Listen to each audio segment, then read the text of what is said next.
Hello hi friends, welcome back to our channel.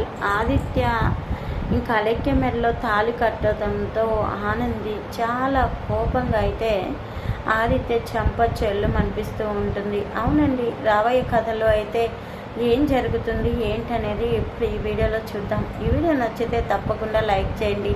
మనకి YouTube నుంచి వచ్చిన కొత్త యాప్ అయితే మీకు తెలుసు కదా, కొత్త అప్డేట్ యాప్ కదండి. అప్డేట్ హైప్ అని ఉంది కదా, మీరు ఒక లైకింగ్ వల్ల హైప్ అనే దానికి పాయింట్లు అయితే ఇవ్వండి అండి.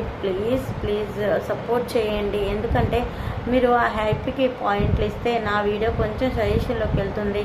నాకు మిగతా $5 కంప్లీట్ అయిపోతాయి. ఇంకా ఈ చాలు, ఇంక యూట్యూబ్ నుంచి పేమెంట్ ఇంకా నేనైతే ఆశపడట్లేదు. 6 నెలల నుంచి $10 కోసం తప్పిస్తూ ఉన్నాను. అందుకే మిమ్మల్ని ఇంతగా రిక్వెస్ట్ చేస్తున్నాను. మీరు కొంచెం దయతలిచి హైప్ మీద పాయింట్లు అయితే ఇవ్వండి. లేట్ చేయకుండా వీడియోలోకి అయితే వెళ్ళిపోదాం. ఆదిత్య కనిపించకపోవడంతో, అలేఖ్య కనిపించకపోవడంతో సినిమా అయితే చేస్తూ ఉంటుంది. సినిమా అయితే చూపిస్తూ ఉంటుంది. జీవన అయితే అత్తయ్య గారు, బావగారు కనిపించట్లేదు, అలెక్య కనిపించట్లేదు, ఇద్దరు కనిపించట్లేదు అని చెప్పేసి ఇంక ఇంట్లో సీన్ చేస్తూ ఉంటుంది జీవన. అయితే అప్పుడే ఆదిత్య అయితే అలెక్యని తీసుకొని వస్తూ ఉంటాడు. అలెక్యని తీసుకొని వస్తూ ఉండగా ఇంకా అది చూసి అదిగో వస్తున్నాడు బావగారు అని చెప్పేసి అంటూ ఉంటుంది జీవన. అయితే వెంటనే ఆదిత్య వెంటనే అలెక్య కూడా పెళ్లి బట్టల్లో వస్తూ ఉంటుంది. అది చూసి ఒక్కసారిగా షాక్ అయిపోతారు. సునంద, ఇంకా శశికాంత్, చైతన్య అందరూ షాక్ అయిపోతారు. ఆనంది అయితే అలాగే చూస్తూ ఉంటుంది.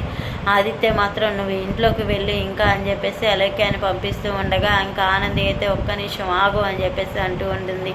ఏం చేసావు, నీకు అర్థమవుతుందా ఆదిత్య గారు అని చెప్పి ఆదిత్య నిలదీస్తూ ఉంటుంది. నేనేం చేశాను ఆనంది అని ఆదిత్య చెప్తూ ఉంటే, ఇంకేం చేయాలి, మీరు నా జీవితాన్ని ఆగం చేసినారు కదా అని చెప్పేసి ఆనంది అంటూ ఉంటే, నేనేం చేశాను ఆనంది నీ జీవితాన్ని అని చెప్పి ఆదిత్య అంటూ ఉంటాడు. చాలు ఆదిత్య గారు, ఇంకా చాలు, మీరు ఆడే నాటకాలు ఇంకా చాలు. అయినా కానీ నేను భార్యగా నేను బతికుండగా మీరు రెండో పెళ్ళి ఎట్లా చేసుకుంటారు అని చెప్పేసి ఆనంది అడుగుతూ ఉండగా, నేను ప్రేమించింది, మనస్ఫూర్తిగా పెళ్లి చేసుకోవాలనుకుంది ఈ అలెక్య ఆ రోజు నన్ను వద్దనుకొని వెళ్ళి ఇప్పుడు నేను లేకపోతే బతకనంటుంది. అందుకే అలెక్యాని పెళ్లి చేసుకోవాల్సి వచ్చింది అని చెప్పేసి ఆదిత్య చెప్తూ ఉంటాడు. ఆ మాటకైతే ఆనంది ఒక్కసారిగా షాక్ అయిపోయి ఆదిత్య చెంప చెల్లు అనిపిస్తూ ఉంటుంది. ఆదిత్య అయితే ఒక్కసారిగా షాక్ అయిపోయి చెంప మీద చేయి పెట్టుకొని అలాగే చూస్తూ ఉంటాడు. ఏంటి ఆదిత్య గారు, ఎప్పుడు ఎదురు తిరగని నా భార్య ఎదురు తిరిగిందా అనుకుంటున్నారా? నా కంటిలో ప్రాణం ఉండగా, నేను బతికుండగా ఇంకొక స్త్రీతో మీకు పెళ్లి జరిగింది అంటే అది మాత్రం నేను ఒప్పుకోను.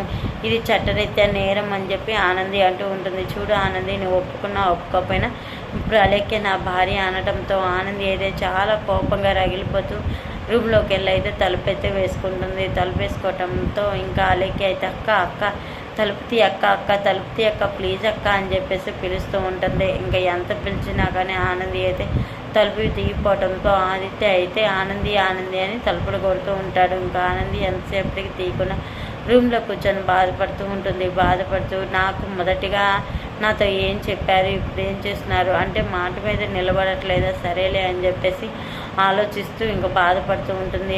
ఇంకా అలెక్య అక్క తలుపుతీ అని చెప్పి అంటూ ఉండగా ఇంకా తలుపు అయితే తీయకుండా అట్లాగే కూర్చుంటూ ఉంటుంది. ఆదిత్య అయితే తలుపులు బద్దలు కొడుతూ ఉంటాడు.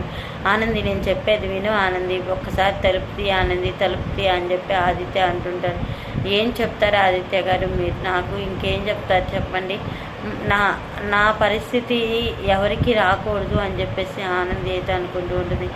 ఆదిత్య మాత్రం ఆనంది గురించి ఆలోచిస్తూ ఉంటాడు. ప్రతి నిమిషం ప్రతి క్షణం తన ధ్యానంతో తన ఇదితోనే ఆలోచిస్తూ ఉంటాడు. అయితే ఆనంది అయితే ఎందుకు ఇలా చేస్తుంది ఏంటనేది ఆదిత్యకైతే అర్థం కాదు.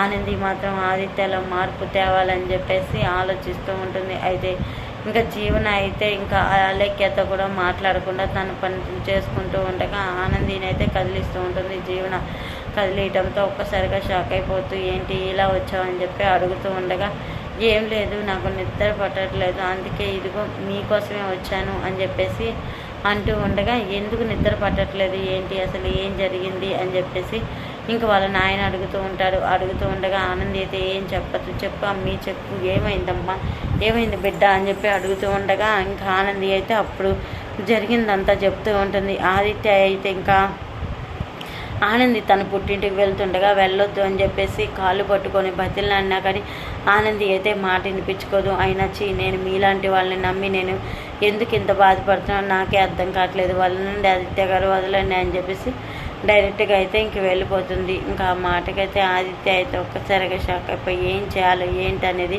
అర్థం కాక చూస్తూ ఉంటాడు. పాపం ఆనందికి మాత్రం నిజం చెప్పాలా లేదా అని చెప్పి ఆలోచిస్తూ ఉంటాడు.